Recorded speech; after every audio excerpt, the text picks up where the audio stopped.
It's indeed true that the financial year for 2021-2022 is a unique one because it has a 9-month calendar.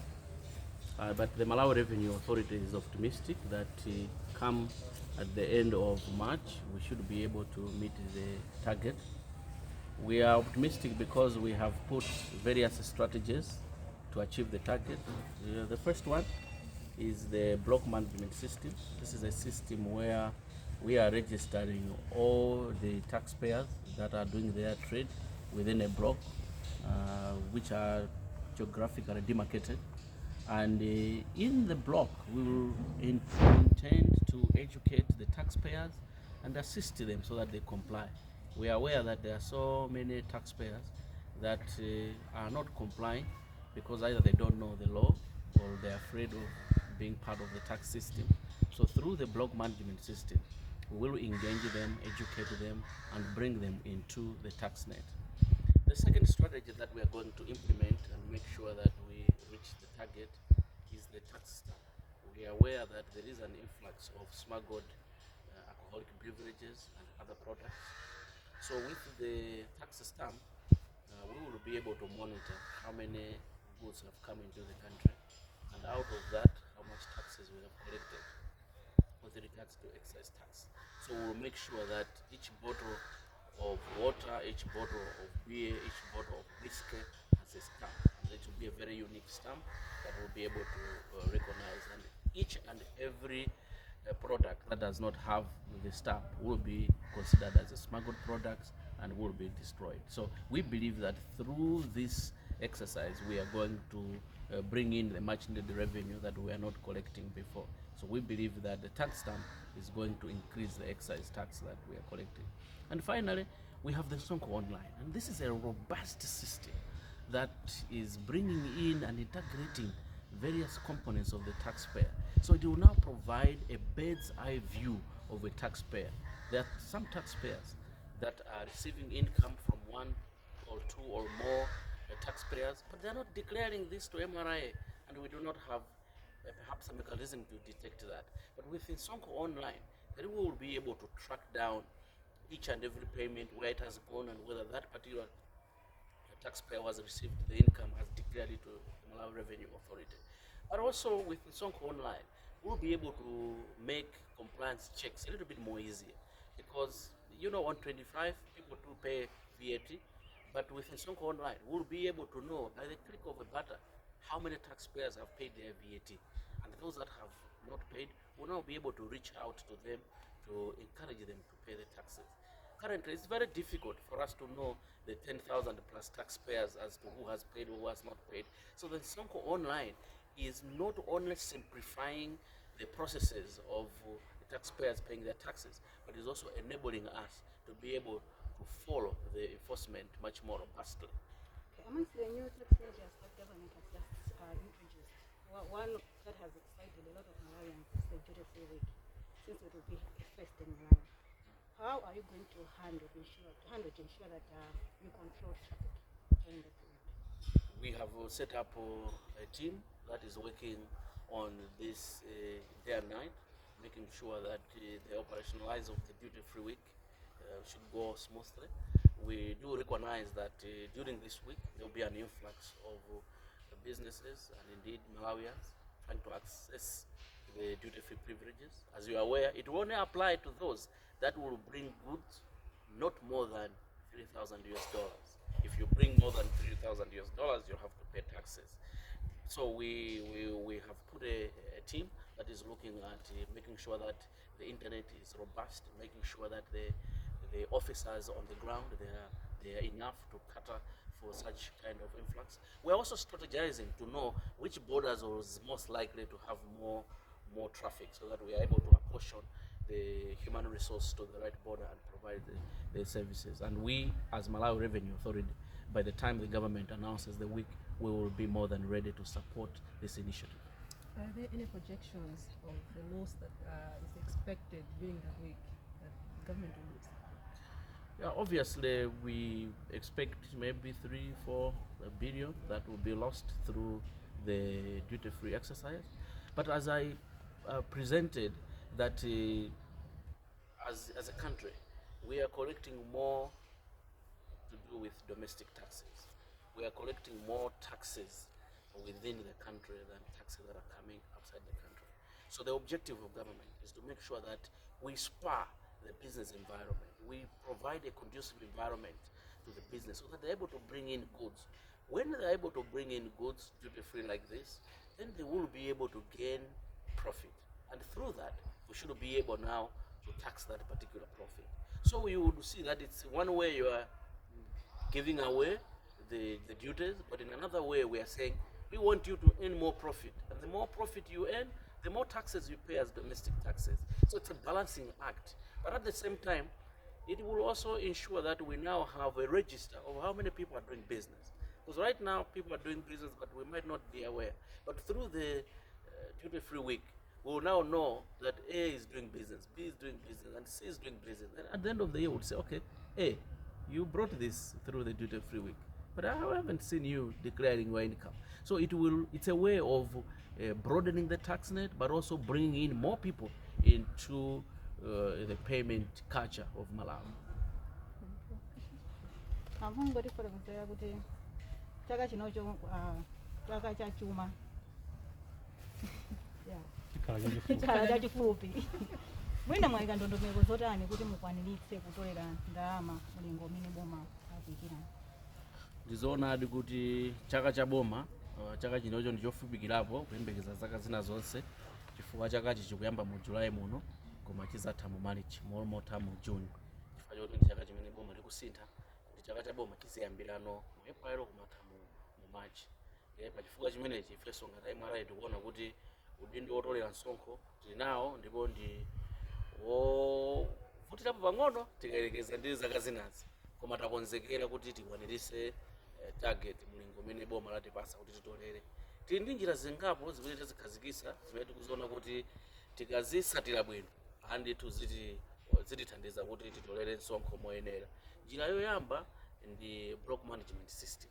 Njira imeneyi ndiyokuti tizigawa dera mkulika ngati ka block kake, imene muja tizayikamo maofesi a MRA azipita kumene kuja kumakaphunzitsa anthu kuti anthu onse amene ali mu block imene ija amvetse bwinobwino za msonkho. Akamvetsa ayambenso kulipira msonkho. Chifukwa mu mablokomu muli anthu ndithu okuti akuchita business koma salipira msonkho pena kalikonse. Komanso anthu ena mwina amene mali ndi mabuilding awo akupangisa renti koma kuti abwere ku MRA azalipire msonkho sakuchita zimenezi. Tsono kuzera mu block management system yotonse aja tikafikira ndi kuwaphunzitsa kuti amvetse bwino dongosolo la msonkho, kuti nawonso aziperekanso msonkho monga ena amene alili. Tikukhulupirira kuti zimenezi zithandiza kuti titolere msonkho wochulukirapo kusiyana kumene tinatolera chaka chatha. Komanso ndondomeko ina imene tili nayo ndi ya ma tax stamp. Tikubweretsa ma stamp panakali panopo ma stamp athu timayika pa fodya, koma tikufuna tionjezere kuti ma stamp amenewa azikhalanso pamowa, pamazi ndi katundu osiyanasiyana kuti titolerenso msonkho mu katundu ameneyo. Boma lasankha katundu ameneyo chifukwa ndi katundu mmodzi amene akumazembesedwa kwambiri osazera naye pa boda. Muona kuti mukapita ntawuni muwamadera mwinamo muwakukhala wochuluka kwambiri koma ndi wochepa umene kumazera pa boda. Ndi akabwera tax stamp ndi kuti katundu wina aliyense amazololezedwa kuti agulitsidwa akuyena kuti akhale ndi stamp. Ndiye tikampeza kuti uyu alibe stamp amene ndi kuti waphwanya malamulo tikuyena kuti aonongeke. Ndiye tikukhulupirira kuti katundu wambiri tsopano akamalowa kuzera mu stamp ndi kuti msonkho wathu wa excise tax tikhala kuti tikutolera wambiri. Chosiriza chimene tikuchionanso kuti ndi chaphindu kwambiri ndi ndondomeko yatsopano imene tikuchita kuti msonkho online. Imeneyi ndi system yatsopano imene zochita zake ndi zapa kompyuta ndithu osati za mapepala ambwe ayi. Tsono zimene zitithandiza kuti tizitha kuzindikira bwinobwino kuti amene walipira msonkho ndi amene sanalipire msonkho ndi. Fatangoganizani ngati pa 25 pamakhala kuti anthu amene akubwera kuzapereka mapepala awo komanso kuzalipira msonkho wa VAT koposa mwina 10,000. Pa 10,000 paja kuti anthu onse aja abweresa mapepala awo mapepala ndiye kuti mukhale pansi muziunika kuti kodi wapereka ndi kuti sanapereke ndi kuti pa anthu 10,000 ndi zovuta. Koma ndi kubwera kwa msonkho online muzangotabwanyatu kuti tabwa nkuchifunsa chikompyuta kuti amene sanabweresa mapepala ndi ndani. pompo yakuza ndikali kuti wanu ndi amene sanabwerese ndikuti nthawi yomweyo mukupita kuwafikira kuti inu simunabwerese msonkho sinu simunalipiretu. Ndimaona kuti ntchito yotolera msonkho iphwekerapo komanso tizoziwa kuti awatu sakukhulupirira pa msonkho wawo. Komanso chinthu chabwino kwambiri cha msonkho online chokuti chikumuonano munthu wolipira msonkhoja ense wathunthu, chifukwa patakali pano muna timangoona zimene yekha zimene iyo wabweresa. Koma msonkho online izikaziwa kuti inu munalandira munakagulisa kwakuti ndipo pameneko munalandira 200,000, munakagulisa kwakuti anakupasani 1 million, komanso munakagulisa kwakuti anakupasani zakuti. Zonsezi zikhala kuti zili pa computer mu system. Choncho munthu jakabwina kuti ndinangogulisa 500, system izamuza kuti ayi akuna munalandira 1 million chokera kwakuti munalandira sotu 500 chokera. Ndikusonyeza kuti tsopano panopo munthu wina aliyense amene amakhoma msonkho tikhala ndi chithunzi chake chokwanira osati cha mbali imodzi ya. Zimene zithandiza kuti msonkho umene ukulipiridwa ukhale kuti ndi woyenera. Mwa ndondomeko zina boma lakhazikitsa ndondomeko zatsopano za misonkho. Mwa imodzi mwa iyo ndi sabata yolowetsa katundu osapitirira $3,000 mosalikira msonkho. Imene anthu ambiri azagula katundu oti alowe mdziko muno. Ngati bungwe la MRA mwakonzeka bwanji kugwira ntchito imeneyi pa sabata imeneyi potengera kuti anthu ena asakhala kugula katundu mwina akuchitira faiza. Ife titakonzekera kwambiri ndipo kukonzekerako tikupitabe unakakhala mperi nakadati tikuwonolerabe siku ndi siku kuti siku loboma kazati wiki yake ndino ife tizakhale kuti takonzeka kuwathandiza Malawi kuti azalowetse katundu wawo dziko muno mosavuta. Tibwereze tikunena kuti katundu amene atazaloledwe kubwera mdziko muno pa duty free azakhala yekhayo amene mtengo wake umene wagulira sunapite pa $3,000. Ukapitira penepo ndi utalipira msonkho, koma ukatsikira penepo ndikuti azalowa naye ndithu wina aliyense osalipira kena kalikonse. So pozindikiradi kuti anthu ndi ambiri amene azabwere, ifeno titakhazikitsa komiti yapadera imene cholinga chake ndikuyang'ana zonse zofunikira. Poyamba tikuyang'ana malo kuti katundu amene azabweretsedwa azakwana penepa kuti kapena tilambule kwinako kuti anthu azakhale bwinobwino kuti pamene pozafikira apa ndipo podinda bwinobwino poti timira zinokati zimenezo tikuziona. Komanso nkhani za internet kuti internet yathu sikufuna kuti anthu azabwere siku limene internet yagwa ndikuti tikonzanso nkhani za internet. China chilichonse chikhale mchimake kuti munthu akabwera asazavutike. Komanso tikumbukirani kuti polowetsa katundu ameneyo tizagwiritsa ntchito pa Chingerezi timati CPC, Custom Procedure Code, ndikuti kachitidwe kake kazasiyana pang'ono ndi mmene zimachitikira mwa nthawi zonse kuti amwene ndondomeko chifukwa ndondomeko yake izakhala kuti ndi yatsopano yogwiritsa ntchito Custom Procedure Codes. Ndesuti anthu azachera popo kwambiri pa boda paja ife tatsimikizira Malawi kuti ife ndi takonzeka ndipo tikupitirirabe kukonzeka kuti nthawi yoboma ikangoti wiki yake ndi imene ife tizakhale kuti tizede kukuthandizani kuti musasangalale ndi boma lanu.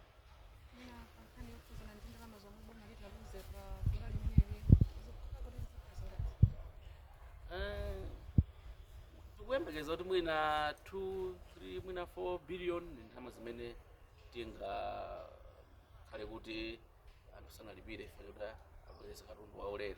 Komano kuti muyang'ane bwinobwino muona kuti monga mmene mwafotokozera mkati mucha kuti ndalama zambiri zimene boma likutolera msonkho ndi wa momo kuposa mwina 65% zikuchokera mdziko momo. 35% yokha ndi zimene zimachokera nokuzera maboda. Ndiye chimene boma likufuna ndichokuti anthu amene akuchita business ang'ono tiyeni tatukule afike step ina yake yapamwamba yokuti no azithe kumaziyimira paokha komanso athe kumapanga maprofit ambiri kuti phindu lija likachuluka azilipira msonkho wambiri wa domestic taxes. Ndiye muona kuti mbali inayi boma likuti bwanji mwakanthawi kano tingopewa tialolere anthu abweretse katunduyu koma tikuziwa kuti amene wawa fanyoti alowesa mwaulere ndiye kuti profit yawonso ikakhala yambiri. Sono profit ikakhala yambiri ndikuti umalipira msonkho wambiri. Ndiye muona kuti apereka mbali inayi koma mbali inayi ndiye kuti bomaso lizitolera. Ndiye sitinganene kuti ndikuluza kwenikweni chifukwa wangonena kuti amoti mundipase lero bwanji muzandipase mawa. Ndi zimene boma lachita. Okay.